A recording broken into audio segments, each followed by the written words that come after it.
Jadi hari ini gue lagi ada di Venice karena gue butuh profile picture baru. Dan tentunya kalau butuh profile picture baru, gue butuh fotografer yang bisa bantuin gue. Maka dari itu gue nggak sendirian.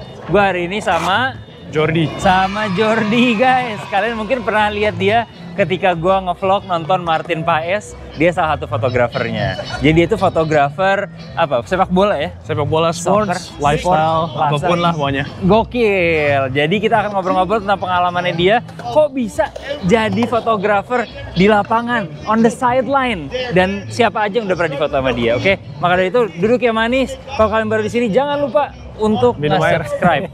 Apa? Minum air. Minum air juga. Minum air juga belum tapi. Belum. Tapi di subscribe dulu karena di sini kita akan ngebahas tentang Los Angeles, cerita-cerita WNI beserta pengalamannya, a lot of things yang bersangkut paut dengan Los Angeles. Oke, jadi nama gue Virus and this is Jordi.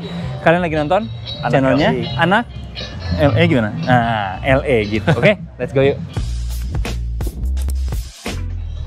Jadi ini seperti yang kita bilang, kita di Venice Beach. Udah pernah kesini sebelumnya, tapi udah lama banget. Jadi kita, lihat dong, bawa kamera bareng Jordi. Kameranya apa nih?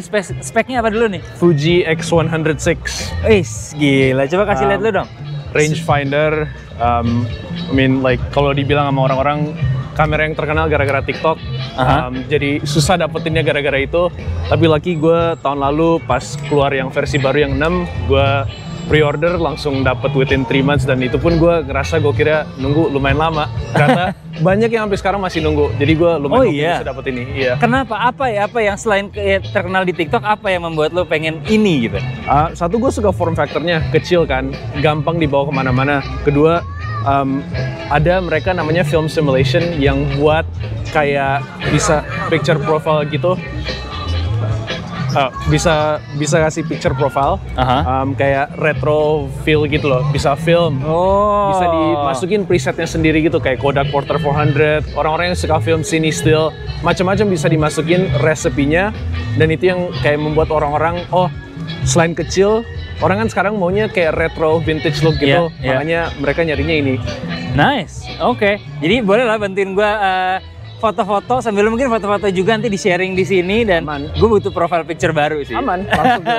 Sedap. Dan juga buat teman-teman nih, sebelum kita jalan dan ngobrol-ngobrol sama Jordi, kita lewat sana dulu kali ya. Sip. Ke lapangan basket terkenal nih, yang legendary lah ya. Legendary benar. Gue pengen nge-inform juga sama kalian bahwa Jordi ini punya channel YouTube juga, dimana kalian bisa ngelihat perspektif berbeda dari sebuah pertandingan sepak bola. Jadi lo bener-bener ngelihat perspektifnya sebagai fotografer yang di kiri kanan tuh kayak gimana sih gitu pemandangannya, ya nggak sih? Ya kan, kayak gitu kan ya, kurang lebih ya? Kurang lebih kayak gitu, masih mencoba-coba, masih kayak meraba-raba gimana feel-nya, tapi formulanya tapi for the most part kayak udah dapet ya, intinya membawa perspektif baru ya. Sebagian banyak kita ngeliat content creator datang ke lapangan nonton, ngeliat aksi pemain-pemain kelas dunia, tapi gue bawa perspektif yang lain, bisa bawa bener-bener pitch side, sedekat itu, ngelihat pemain-pemain dekat, dan mungkin atmosfernya dari perspektif yang berbeda.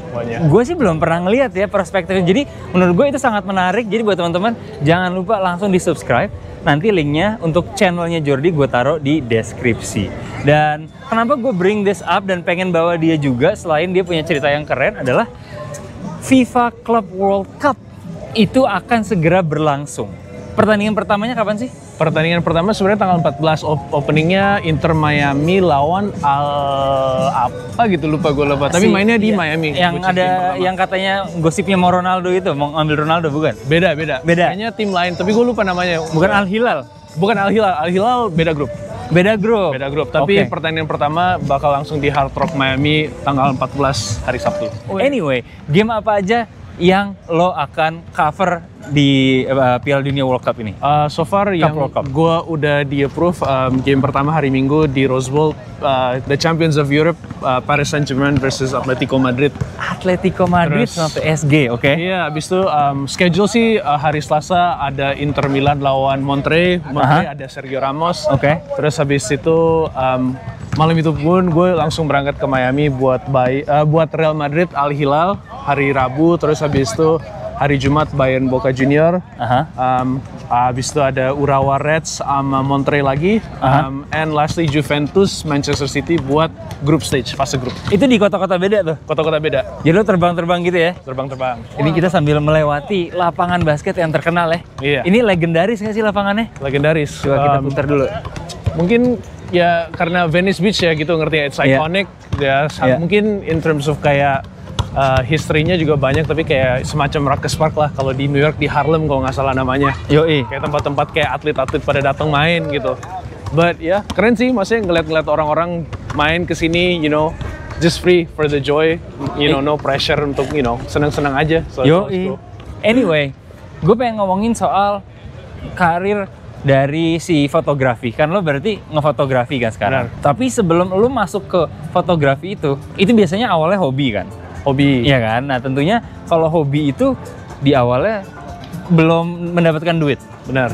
Ketika mendapatkan duit, lo tetap harus punya tanda kutip kerjaan yang benar. Benar. Kerjaan lo apa? Sekarang gue masih kerja di restoran, gue ngebantuin nge-manage ya, ada namanya Iki Ramen, restoran yang dipunyai oleh orang Indonesia. Orang Indonesia juga. Kojef kita panggil, lumayan terkenal. Ada kita punya 2 tempat, satu di Koreatown, satu di Hollywood, sama kita baru punya handlebar namanya Ikinori.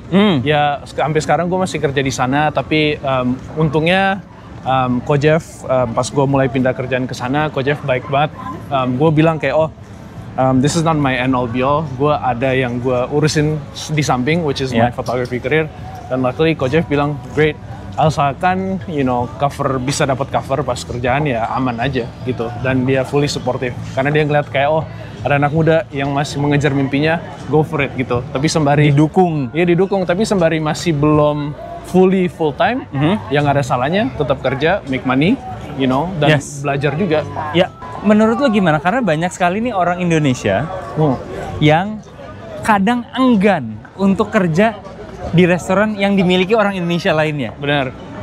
Itu lo merasakan nggak hal-hal yang kayak nggak enakan? Apa Kojef beda menurut lo? Beda mungkin karena Kojef juga udah lama di sini. Ya sedikit cerita ya, Kojef pengalamannya dia kerja di namanya 2 Michelin restaurant, Enaka, which is a Japanese kaiseki restaurant yang buat masuk aja tuh sekitar kayak 6 bulan waitlist buat dapat reservation karena 2 Michelin. Real. Dan dia general managernya selama 10 tahun for the front of house, which is you know, di depan dan di belakang juga saat kayak nge-prep. So he udah punya experience kayak belajar dan kerja at the highest of level in terms of hospitality. Jadi dia terapin di restorannya dia. Ini ada yang main balon, ntar gue salah fokus. Foto dulu. Bebas bener hidup ya. Iya. Ya kebetulan dia orang Bali lebih santai juga gak sih? Orang Bali lebih santai. Iya lebih santai. Cuma at the same time ya dia ngerti lah, like dia pernah muda dan dia actually masih muda. Dia sekitar umur 38, 37. I could be wrong. Oh ya? Tapi at the same time he appreciates kayak tenaga kerja anak-anak Indo yang masih kayak kerja sama dia.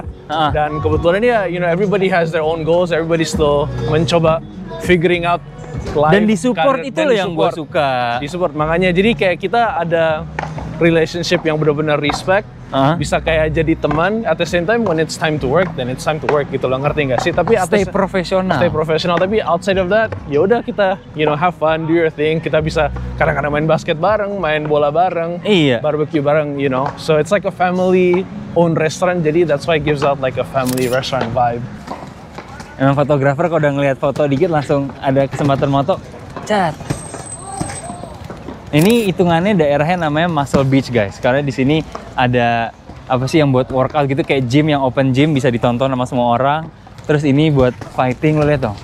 Bukan cuma taman doang, tapi bener ada sansaknya loh. Bener. Dulu Indonya di mana bos? Jadi gue tinggal di BSD. BSD nggak jauh dari Bintaro lah, Bintaro sanaan dikit. Bener. BSD. Tinggal di BSD. Terus habis itu lucu sih, time frame gue rada aneh. Jadi gue pernah tinggal di US. Gue pindah ke sini umur 2 tahun. Tahun 97 kayaknya. Habis itu 2006 balik ke Indonesia dan baru balik ke sini lagi buat kuliah 2015. Jadi sempat kayak ya sampai kelas 5 SD gede di sini, balik gede SMP SMA di Indo, abis itu baru pas kuliah balik ke sini. I see. Lesson terbesar selama lo pindah di sini tuh apa sih? You gotta survive. You gotta find a way to survive in terms of like what you wanna accomplish. Dan at the same time kayak gue mungkin kebetulan juga orang yang kayak mungkin datang ke sini udah ada mindset, okay, I'm not gonna go back to Indo anytime soon. Yeah. Jadi I have to figure out how can I make it in terms of not like only my dream, tapi just my daily life, like tiap bisa hari hidup gitu. Gimana nih? Biar bisa hidup aja gitu, ngerti nggak dulu ya kan, sambil gue pikirin kayak gimana apa karir yang pengen gue bentuk. Ini kayak kalau kita ngomongin dulu ya. Iya. Gitu. Jadi itu sih mindset gue. Jadi lu bener-bener diajarin atau terpaksa harus mandiri lah, terpaksa harus gitu kan ya? mandiri lah, benar. Dan gue juga masih kayak dari di Indo pas gue latihan bola di Pancoran kalau nggak salah. Anjay. Gue latihan bola di Pancoran dan gue ya ibaratnya ya kalau nyokap sama bokap gak pakai mobil ya gue boleh pakai mobil, tapi kalau nggak ya udah gue naik Transjakarta, Trans BSD. Oh iya. Udah tahu gitu, ngerti, lewat Sudirman, transit gitu-gitu. Jadi kayak pas ke sini juga naik public transportation itu bukan sesuatu yang baru gitu loh, ngerti nggak? Iya. It's normal. Dan ini gue juga sambil mau nunjukin situasinya sekarang di sini seperti apa, kenapa pentingnya gue nunjukin, karena ini berbarengan atau hari yang bersamaan dengan protes yang sedang terjadi di downtown LA. Oke. Gue mungkin ketika video ini udah upload, gue udah sempat ngebahas tentang what is really going on dan bagaimana berita itu mengcover kejadian tersebut dan nge-reportnya seperti apa di Indonesia. Kalau kalian nggak percaya, gue akan ngasih unjuk Juni 10. Ini tanggal Juni 10. Soalnya kemarin banyak yang bilang, "Bang, lo bohong bang." Nggak bener. Nah ini, Juni 10. Karena kemarin protesnya itu kan dimulai dari Juni 6 dan it's still going on. Sekarang hari keempat protesnya. Dan sebenarnya juga kita sebagai imigran tentunya was-was about what's going on kan ya. Correct. Di sini. Cuman the whole point of this is untuk nunjukin, yes, protes itu ada, kerusuhan itu ada, tapi tidak di seluruh LA. Benar, everybody still living their life. Unfortunately ya bener-bener cuma di downtown yang rada ke efek, but different parts of like the city, everything is just like normal. Business as usual. Yeah, like nothing's Ini orang main piano tapi ngelinting dulu. Iya, gitu. Masih ada gitu. Coba kita foto sebelum ini. Yoi. Mbak-mbaknya nggak mau difoto. Nah, lu kalau gue pengen nanya nih dikit. Lu kalau misalnya foto di publik gitu, lo rada was-was nggak, apa langsung jepret-jepret aja? Jepret lebih kayak, I try to be kayak like a ghost, bener-bener like just super quick. Obviously gue sadar kayak kalau mereka lihat gue, cuma ya what you want is like right there. Jadi ya lo mau nggak mau ya lo harus beraniin diri aja, ngerti nggak sih? Tapi orang rata-rata keberatan nggak sih kalau misalnya lo ngedeket mereka langsung jepret gitu? Nggak juga sih, asalkan lo kayak bener-bener nggak kayak like, oh ini muka orang gitu, oh kayak gini gitu. Nggak. Respectful ya? Respectful lah, masih rada jarak, dan lagi pula kan tergantung lensa yang lo pakai. Ya. Foto lagi kan bisa lebih dekat, lebih jauh. So. Iya. Makanya ini juga bagus nih kayaknya nih, kayak ibu tua gini, kayak gini. Oh, makanya gue pengen lihat juga. Kayak gitu. Kita lihat keberanian dia. Udah dapat tadi? Udah. Lewat doang. Itu si ibu lo lihat tuh. Nongkrong baik dia. Iya.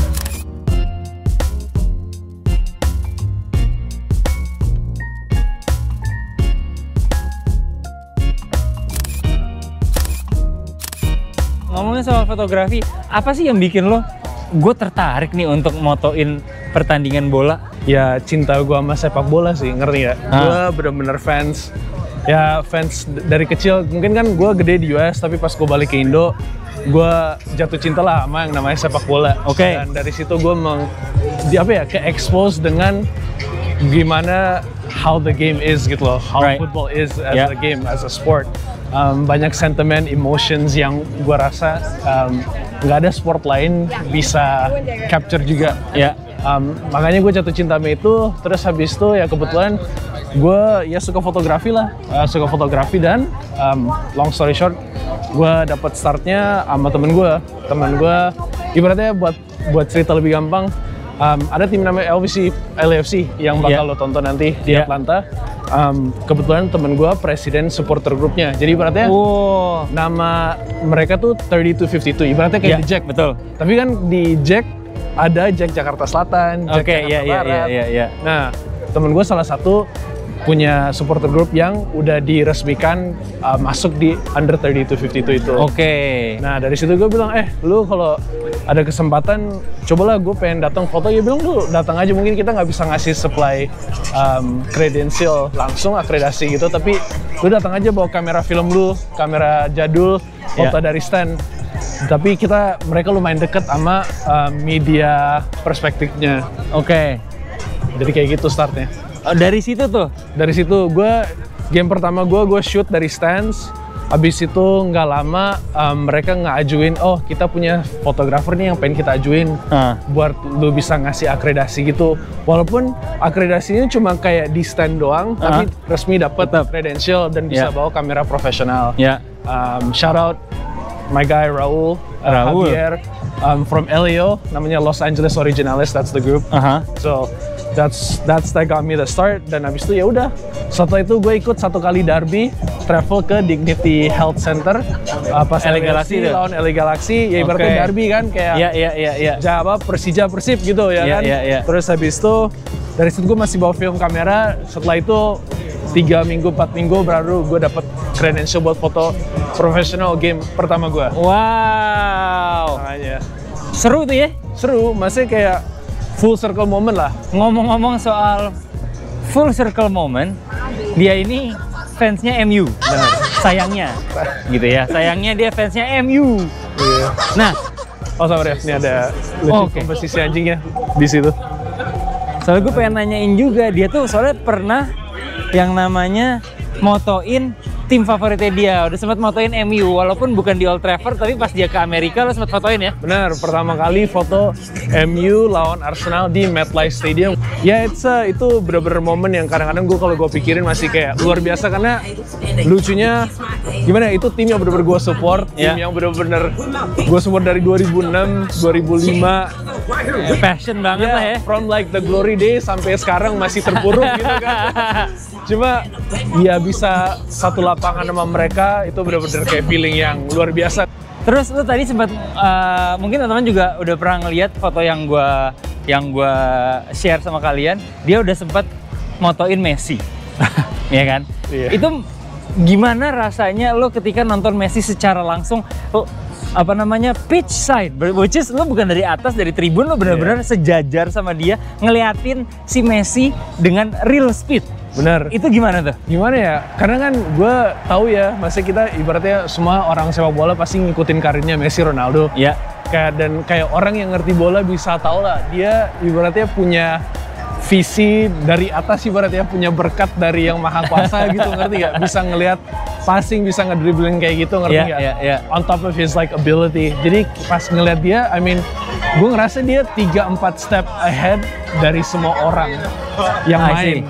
Gitu lo, ngerti gak? Jadi dia apalagi di umur yang sekarang, karena kan gue dapet dia di umur yang sekarang. Dia tuh nggak banyak lari, nggak banyak terlalu apa, tapi dia nganalisa. Tapi pas sudah waktunya dia dapat bola nge-turn, langsung nge-attack defense, ya mampus tuh baru defense gitu. Kayak dia udah tahu nih defense bakal kemana, jadi dia udah tahu.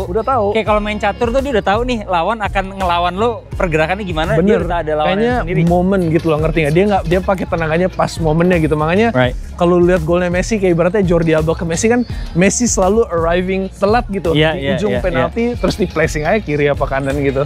That's genius player. Bener-bener luar biasa lah maksudnya. Dan jujur karena kan gue ya ibaratnya karena supporter MU kan, gue my goat respectfully, dan ini kan opini gue ya. Gue I love Ronaldo karena he played for Man United gitu. Maybe in another life kalau misalkan Messi played for like Man United, ya gue juga mungkin lebih suka Messi. Cinta Messi, tapi gak memungkiri like those two are like two of the greatest players yang pernah live. Dan kebetulan aja gue bisa diberkati bisa meng-capture Messi. Udah Ronaldo belum ya? Ronaldo belum. Aduh. Butuh transfer ke LFC nih buat ini kayaknya enak kalau kita sambil moto-moto di skate park kali ya. Kita sekarang udah jalan di boardwalk. Tadi kalian udah lihat sepanjang jalannya suasananya seperti apa. Nanti kita akan ngobrol-ngobrol lagi. Tapi gue pengen banget nih ngeliatin, pas banget nih lagi golden hour ya. Golden hour, benar. Kalau di LA itu golden hour itu beda. Benar. Ya. It's different. It's different. Gue yang ganteng jadi makin ganteng.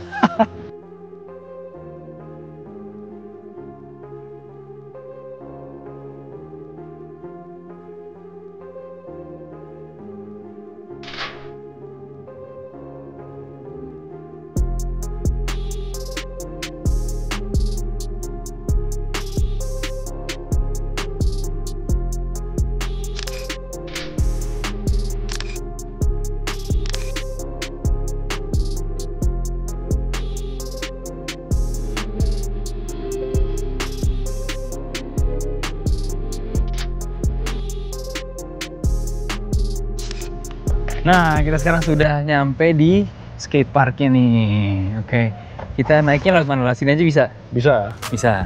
Bisa loncat nggak lo? Dengkul kuat nggak? Ayo. 1, 2, 3. Pakai gitu. Coba gua tes. Coba. Berat sih bro, coba ya. Gak bisa bro kayaknya bro. Ya. Satu doang anjir. Oh kram. Susah bro, kalau dengkul udah umur segini biasa main bola. Kita udah reach uncle status sekarang. Anyway, ini kita sekarang sudah di skateparknya. Loncat sekali langsung ngos-ngosan anjay. Iya. Oke, kita putar dulu. Tuh anjing siapa lari-lari, anjir.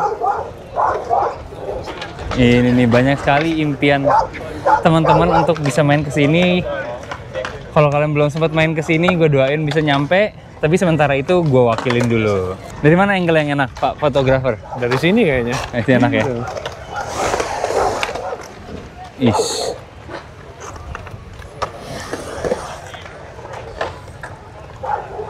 Cus.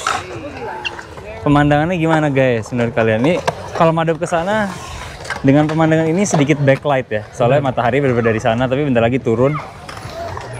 Tapi kalau begini sih, enak. Ini kalau udah skater-skater kayak gini udah kebiasa ya nggak tabrakan kali ya. Benar. Kalau gue main tabrakan sih, fix. Nggak sih, ini salah satu sport yang nggak bakal ever gue sentuh. Nggak pernah sama sekali loh? Nggak pernah. Gue SMP sempet loh nyobain. Kayak gara-gara zamannya kan waktu gue SMP ya. Terus gue tawarin gitu kayak, main. Nggak pernah beli skate, cuman gue pernah nyobain temen gue punya.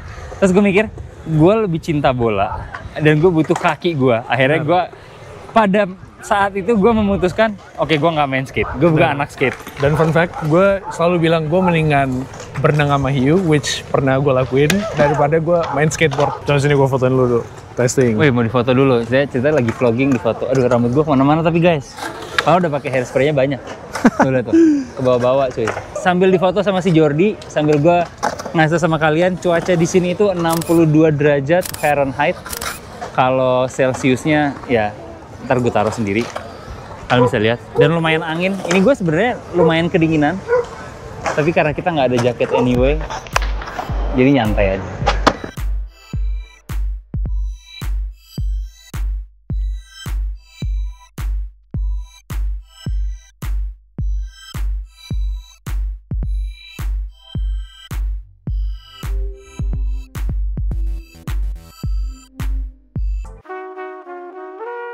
Oke Jor, sebelum kita tutup nih, Sip. Kan lo udah lama hitungannya di sini ya, udah 10 tahun berarti ya? 10 tahun. Dan gue tuh percaya banget kalau kita pengen sesuatu, itu ada beberapa hal yang kita harus lakuin. Salah satunya adalah manifest. Benar. Dan visualisasi. Benar. Kalau pengen tinggal di LA, lo harus bisa ngerasain kira-kira udaranya kayak gimana, cuacanya kayak gimana, rasanya tinggal di LA seperti kayak gimana. Benar. Lo visualisasikan dan lo manifestin, itu bisa terjadi. Bisa, benar. Ya kan? With that being said, 10 tahun ke depan, apa yang lo pengen manifest? Jujur, I kind of wanna travel the world and see different cultures, specifically di dalam bola. Oke. I think kayak salah satunya balik Indo ya. Kayaknya gue mau memperlihatkan how big football is in Indonesia, seperti kayak Persija, Persib, tim-tim yang culture-nya lah. Karena kayak ya sepak bola kan obviously it's for the players. Like they're the stars, tapi at the same time, you know, this game would nothing be without the fans. And I think you know, that's like something that I like to showcase in my work. Not only like the players, I like to go to the stands. Go take pictures like of just like the fans in the moment and stuff like that. So that's something that I enjoy. Dan gue pengen memperlihatkan sisi itu not only Indonesia tapi Asia. Gue pengen South America karena ya impian utama gue hopefully next year bisa cover Piala Dunia. Dengan timnas. Amin kalau timnas lolos juga kan. Betul. Kita harus positif. You know, I think that would be a lifelong dream, ngerti nggak? Yeah, hopefully one day, you know, just be back dan bisa foto timnas atau mungkin merepresentasikan timnas Indonesia one day gitu, kayak satu kali aja gitu, ngerti nggak? This is the very last, gue minta sama lo. Kasih pertanyaan untuk diri lo sendiri di 5 tahun ke depan. Jadi lo 5 tahun ke depan bisa balik ke konten ini dan bisa menjawab itu di waktu lo sendiri. Go ahead. I think what I would ask myself kayak dalam 5 years is like, was it all worth it? I think that's the question. Was it all worth it? You know, leaving Indonesia, you know, trying to survive in LA, you know, try to mengejar your goals. Apalagi kan kita nggak tahu ya, like mungkin 10 tahun kemarin pas gue kesini, like I don't think bola was that big yet. Yeah. But now it's just getting bigger and bigger and bigger. So gue dulu punya impian sebenarnya pengen ke Eropa sebelum ke Amerika. Tapi nggak tahu, mungkin bukan jalannya Tuhan untuk gue kesana. Gue apply visa nggak dapet, tapi balik ke sini lancar gitu, ngerti ya? So I feel like calling gue terpanggil lah di sini gitu, ngerti ya? Stay the course, I think that's what's important. Kayak even though it seems so far away, but then I feel like if you meet the right people, you invest in yourself, you invest like in the gear or whatever that case may be. I feel like eventually apa yang lu invest, apa yang kau tabur itu yang bakal lu tuai gitu eventually gitu, ngerti nggak? So I think itu yang kayak, you know, mungkin apa yang gue bisa kasih tahu dan dari pengalaman sendiri. But you know, the question was it all worth it? I think that's the question gitu, ngerti nggak? And hopefully it is gitu, ngerti ya? Ya, semoga Jordi di masa depan bisa menjawab itu semua. Iya.